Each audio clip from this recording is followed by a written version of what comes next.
from the college by the lake, Coeur d'Alene, Idaho. Local, regional, national, and international guests discussing the issues and topics affecting the way you live are on Forum, the North Idaho College Public Forum, with your host and moderator, political scientist Tony Stewart. We're so pleased to bring you a very exciting series entitled Journey Through Time, Visits to 5 Historical Cities in the World. On our first day, our first program, we're going to have a visit to Beijing, China. We're looking at about the period 600 to 450 BC. Later in this series, we will visit 4 other cities around the world. But today and again next week, we're going to be looking at that particular exciting city and what happened in the past, and also relate that to the present. As we do that, we want to take 2 historical characters or figures in the world to discuss this with. We welcome to the program Dr. Alicia Xiang, who is a professor of Chinese and Japanese language at Washington State University, and he's here today to portray that very well-known historical figure, Confucius, who lived from 551 to 479 BC. Confucius was China's first and most famous philosopher. He also was a teacher who never wrote down his philosophy, but his works were written by his students, and Confucianism presupposes a view of human nature in which humans are essentially social animals. Mr. Confucius, welcome in time to 1998, and we look forward to hearing about your philosophy on our journey through time. Our second guest today is Dr. Michael Myers, who is also from Washington State University. He is an associate professor of philosophy at that institution, and he is here today to portray the Buddha, who lived from 563 to 483 BC, and he was born in a small kingdom spanning northern India and Nepal. He was a legend that began with what was believed to be a divine conception on the part of the Buddhists. He also sat under a tree at one point in which he got his enlightenment, and from that began to meditate, and he became known as the Supreme Buddha. Again, in this character, we welcome Mr. Buddha to the program.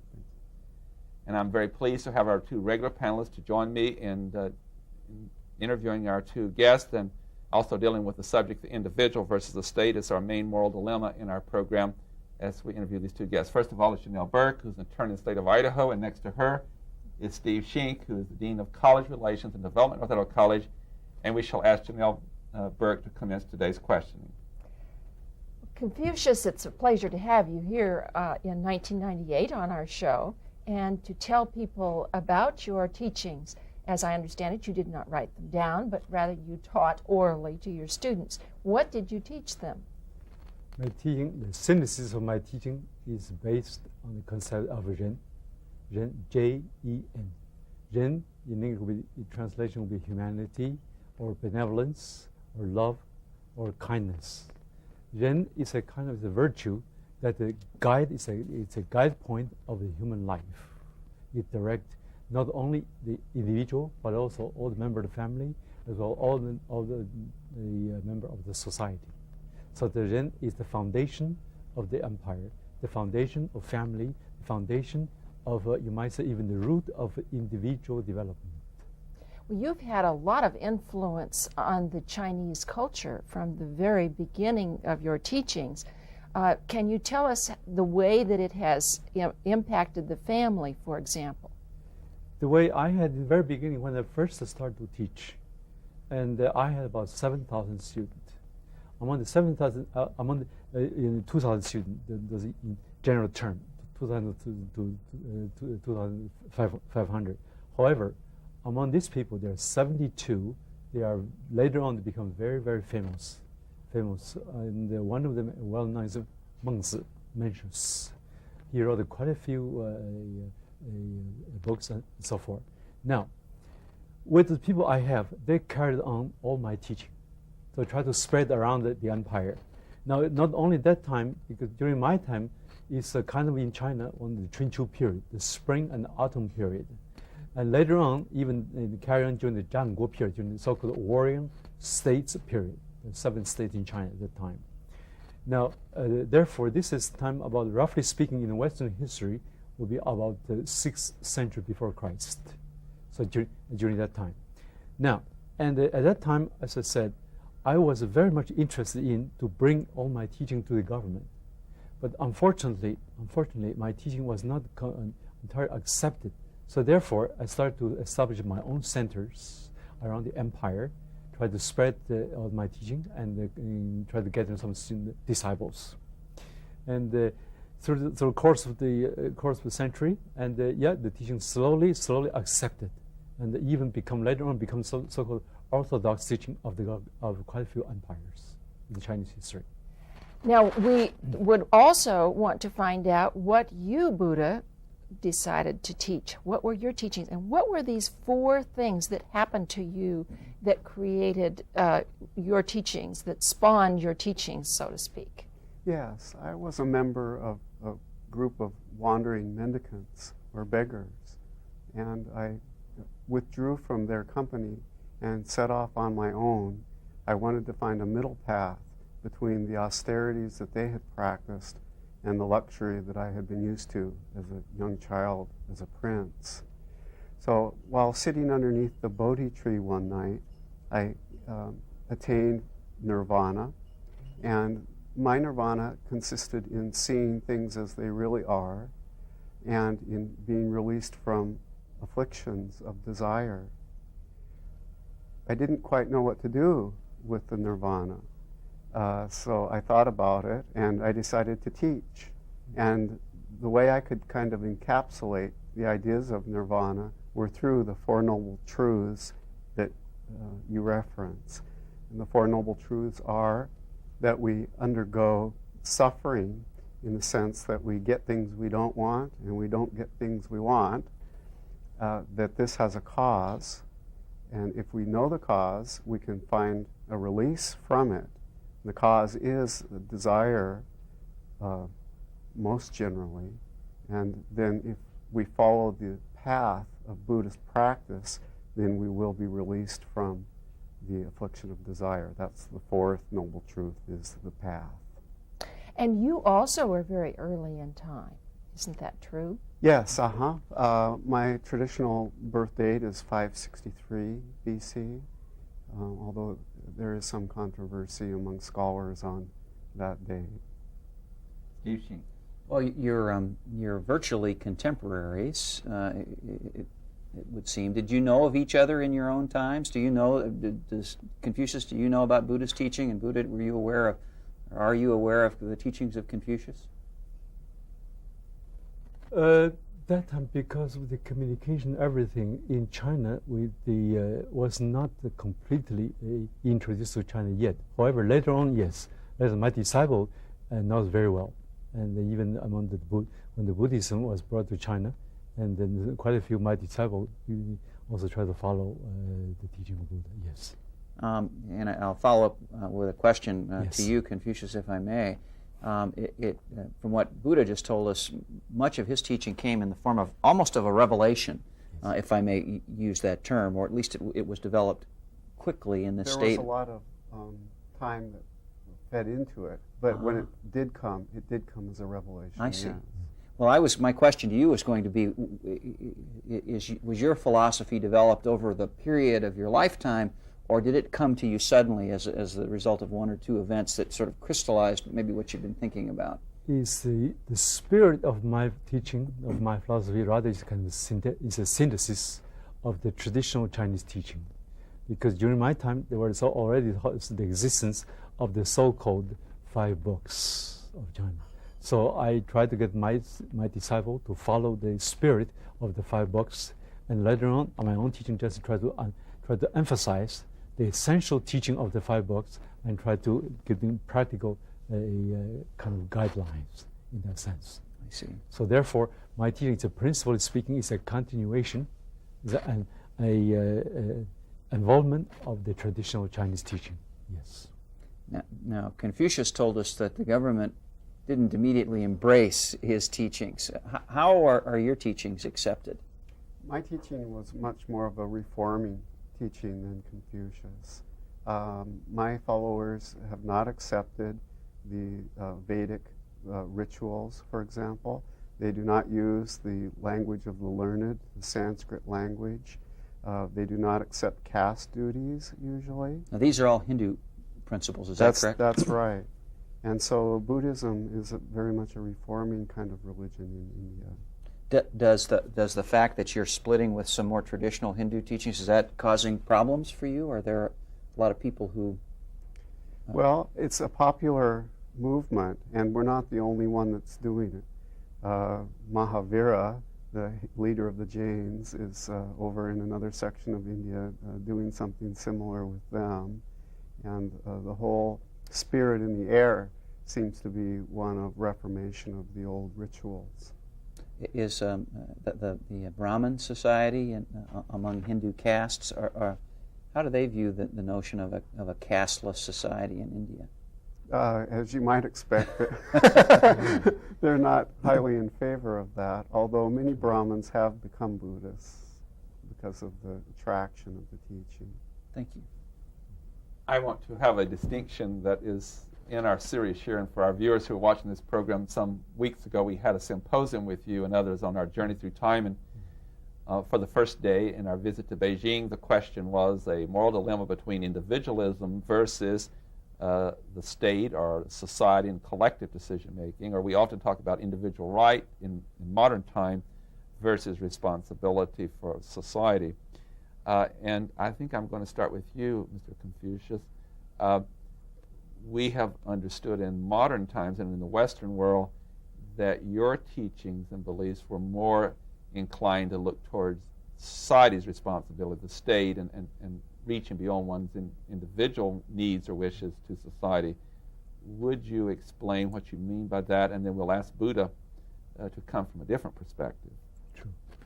From the historical point and from the philosophical point of view, it's quite true. Because in the philosophical point of view, precisely our Western philosophy is based on the so-called individual and the right. While from the same thing, through the Oriental eye, is something rather called the individual, not as individual, but a part of the society, part of a member of the group. So therefore, here, rather than I, they're using we.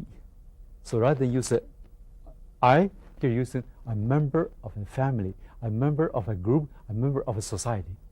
But we are talking about the same thing. It's very, very, very true in the Western world. When we talk about individual, we're talking about the so-called right. But while in my society, in the Confucius tradition, we're talking about the we, also we're talking about the duty. Well, you might say it's the mirror, you're feeling it's the same mirror, but from different side. In one side, you look at the I individual as such, I have my own right to do. But on the other hand, if I'm also individual, yes, but also I'm a member of the big family. So therefore, it's a small we. We, in the meantime, I have my kind of duty towards the so-called community and the group. So in that sense, in the Western sense, in the Western philosophical sense, yes, there is a kind of, you might say, there's a contradiction. Not contradiction, like quasi-opposition even. But however, in the Oriental way, it's almost the same thing. Only you are looking from where the point of departure, how do you start? So you must do the same thing, yes. It's very difficult, I know, and I appreciate this. In your time, in the Yes. time we live, 1998, True. almost into the 21st century, the concepts have evolved about what individualism happens Yes. to be or Right. society's needs. But is it not correct that Confucianism, as it's so tremendously influenced China, and as someone who's limited in my knowledge of this subject, I would say, however, that Confucianism has influenced more people in China than any other philosophy, in all due respect to Mr. Buddha. Sure. From that, would you say that in modern times, that if there is to be a conflict between an individual's desires and wishes and needs, that Confucianism would be more inclined to influence them toward their responsibilities when there is a conflict between individualism and society? Yeah, the word maybe we used before, used the word conflict. Maybe it's too strong. Rather use the conflict here, we say kind of quasi-coordinating. Like you have although there are 2 points, they are not in opposition in a strict sense. They are rather from different aspects. So as I said, if one says I have my right to have it, but on the other hand, I say I have my duty to respond to society. which society requires to do that much. So therefore, in one sense, I don't want to do it. But on the other hand, I feel that I'm obliged to do it. So which is the same thing, we're looking from different angles. So here exactly is where you might call the distinction between the Eastern and the Western philosophy. The Buddha, Yes. I would say to you, if I have understood at all some of your teachings, that you have indicated that one has to look inward and the individual must be developed and analyzed before one can understand responsibilities beyond the individual. Would that make some distinction between your position and that of Mr. Confucius? Yes. You might call the development of the individual the vertical dynamic. In Buddhism, we think in terms of long periods of time. We think in terms of karma or activity and the fruits that karma brings to one. We're also concerned about the horizontal dynamic of society, and we would call this dharma, that we should fulfill our obligations and our duties to family and to state in terms of dharma. But the individual has to be very important for Buddhists because it's the individual who will enter nirvana after all. Also, in passing, I might note that the influence then of Buddhism throughout East Asia and into the world might not be on the question of community versus individual, but it might rather be on the whole world view of looking at the world in terms of a model of not having substance. So start with the empty room, start with the empty space, and see what happens from there. Janelle Berg. I want to follow up a little bit on that, and I'll do that by starting with you, Buddha, and that is, what emphasis have you had throughout history as you look back? What emphasis? How have your teachings evolved? Are they pretty true to what you actually taught, or are you seeing things that are a lot different in the practice of Buddhism today? It's an excellent question, because Buddhism is a large group, and you can find just about anything you want in there. Some of my teachings have come full circle. The basic Indian view that was extant around my time of looking at the world as a place of suffering, sometimes in some Buddhist societies, like Japan, for example, carries over to, well, it's okay, you know, we should, if we have to live 400 fish lives, we should enjoy our 400 fish lives. So in other words, now you although you started in the Indian area, the East Indian, you are now, though, thought of in terms of Asian, I think, more often. Isn't that true? Yes, there are just a few 100,000 Buddhists left in India, but China, Japan, Southeast Asia have many, many Buddhists. Now, my question for you, Confucius, is your teachings did not actually evolve into a religion, did they? Correct. My teaching did not evolve to a religion in a strict sense, yes. If you understand religion as an institution, as a phenomenon that with the founders, with all the dogmas, with all the rules, with all the you must say commandments, and so forth. In that sense, yes. When we understand the word religion in the Chinese sense, religions in Chinese called jiao, which means it's kind of simply religious teaching. So in that sense, my philosophy and my teaching are very religious in nature. So therefore, because my teaching is a continuation from the traditional Chinese classics, so therefore, my reading just tried to put full of religious, you might say, elements over there. But I repeat it once more, if you do understand the word religion in our sense, in the Western sense, that is perhaps is not religion. It's therefore, Confucianism in this sense, Confucianism is not a religion, but Confucianism is a very, very religious in this sense. Now, it has come down over the years, though it's still very influential. To what do you attribute that? Is it to the writings of your disciples, to the writings of your students, or is it that it simply was so closely related to Chinese beliefs and development that it became a part of their almost innermost feelings and thoughts? Rather the last part. because my teaching is essentially involved, essentially connected with so-called traditional Chinese classics, the Chinese mentalities. And in this sense, it's very appealing to the Chinese people. And this is part of the Chinese tradition. So everybody would, by nature, to know that one. So consequently, the thing to be a Chinese, simply to be, in this sense, to be a Chinese, also is a Confucianist in this sense. So that's why you don't have to change yourself. Okay? You want to become a Confucianist, you don't have to change yourself. You just simply follow your own culture. So that's why it's very convincing to the so-called Chinese people in general. And you're considered to be a very wise man.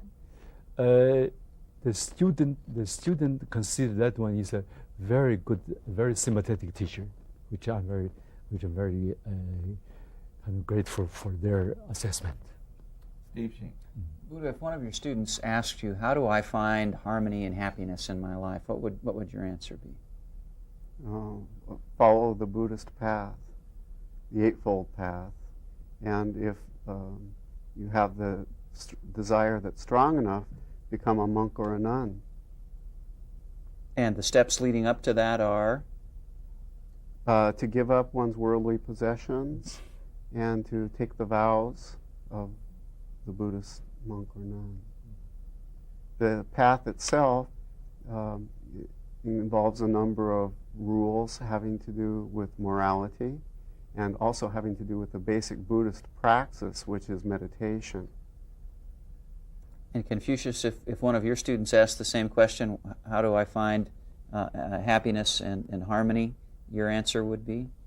My answer is first in perfection towards follow the rules of the society to become a perfect man. A perfect man means namely know your own position, know your own duties, know your own rights. Yes, but in this sense, but not only knowing it, but also start the first step to act, to do something, and to do something in accordance with the tradition, in accordance with the demands of the state laws, and also in connection with as a member of the family, you also try to, like all the members of the family, try to know that you are doing a fine job, and as an individual, also as a member of the family, as a citizen of the state. Thank you. If I could follow, and I'll ask the same question to both of you. Buddha, what do you think is most significantly different about your teaching from other contemporary Indian teachings of the time? What is it about what you've just told me that it would be very different from the teachings of other groups? Well, I think my claim that I have seen reality as it is in itself, without error, is a quite large claim, and that I have been believed by many in making that claim is probably what sets me apart from some of the other teachers, many of whom are definitely on the same or similar path. Confucius, again, the same question. What about your teachings is most different from other contemporary Chinese philosophies? And by contemporary, I mean your contemporaries, not in our time. Yes, there are. The answer, the difference is only in the interpretation, but the spirit itself, almost everybody agree with the basic concept of the Chinese tradition. Yes. So in this sense, only through the like the master tried to interpret that way in this particular way. Like that time when the school, like in the school of Taoist, they are much more kind of metaphysical. However, our school here, Confucian, is much more ethical, much more practical. Okay? So those are big differences. Other than that, we are facing almost the same thing, looking for the true Tao, the true kind of end of our earthly life. Yes. Thank you. In the Western world, there is a great following of the Christian faith and religion, and a deep belief in a supreme being, a God, and life after death. And to compare the tenets of the Christian faith, Mr. Confucius, I know you had a very famous saying about what you thought about life after death and so forth. Would you share briefly in the short time we have left how that differs from Christianity? In the book of Analects, I wrote one chapter which is very short. It said, 未知生，焉知死? If I do not know life, how do I know the next life? So therefore, what I'm saying, I told is the question is not, I'm not denying so-called your eternal or supernatural life. No.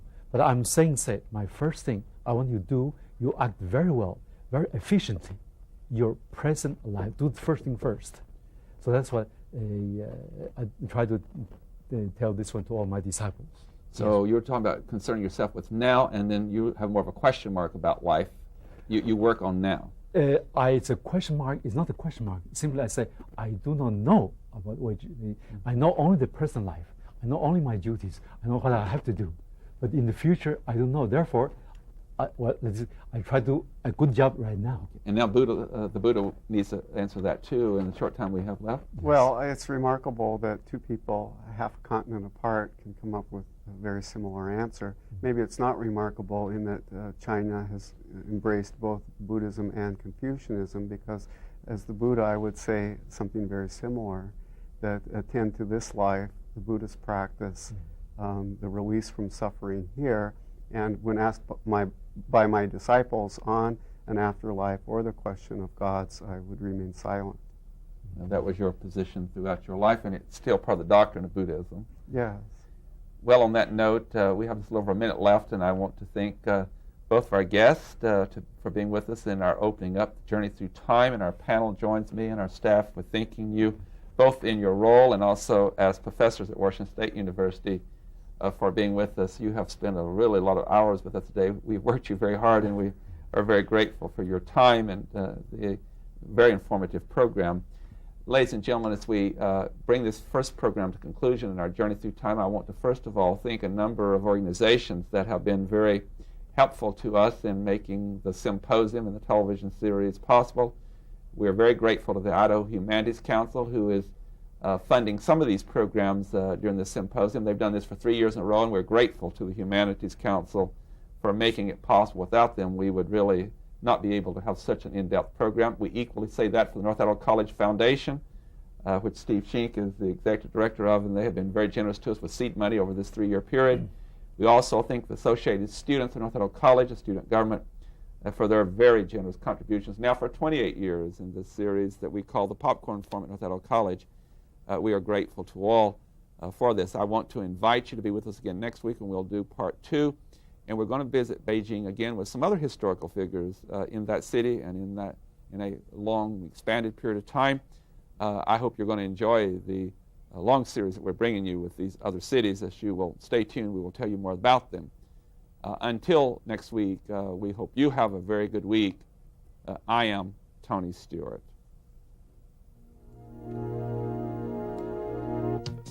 The North Idaho College Public Forum was videotaped live from the studios of Instructional Technology on the campus of North Idaho College for viewing at this more appropriate time.